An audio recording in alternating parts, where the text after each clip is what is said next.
saya dijerat lehernya kan, diikat sama ini lagi, terus di tangan diikat dimasukin ke ember untuk air minum itu. Itu korban diketahui di mana tuh Pak posisinya? Di arah kamar mandi. Pak dapat kabar dari mana tadi Mas? Saya dari kawan gurunya di sana, di saudara. Memang benar Pak, dia ini tinggal sendirian Pak ya? Iya sendirian. Pak itu saudara kita Pak ya? Iya, adik saya kandung. Berapa bersaudara Pak? 5 bersaudara. Korban anak berapa? Anak ketiga. Iya.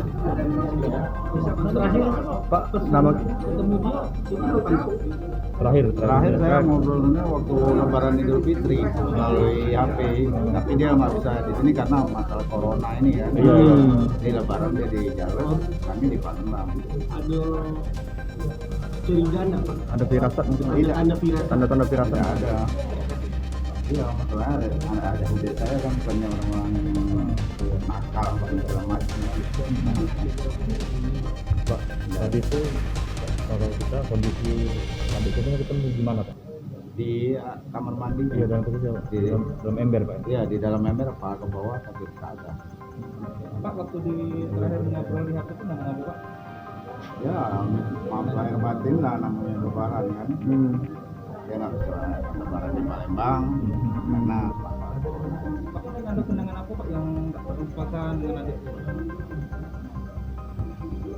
kenangan dia kan yang dari kecilnya umur 3 tahun aja belum bisa jalan gitu. Pak, untuk almarhum ini memang sudah lama di sana Pak. Iya, saya jadi guru. PNS Pak ya. Iya, saya anak. Pertama kali jam berapa Pak kita diketahui bahwa kematian adik kita? Tadi warganya yang mendongkrak Dia tahu dari warga. Dia kan biasanya ditaruh di dalam tas, ini kunci ada di bawah meja. Kondisinya seperti apa saat ditemukan Pak? Ya kalau warga ngeliat ya kayak yang kami ini tadi, kepala ke bawah, kaki ke atas di dalam. Itu Apa? lengkap semuanya. Iya. Jadi potong-potong.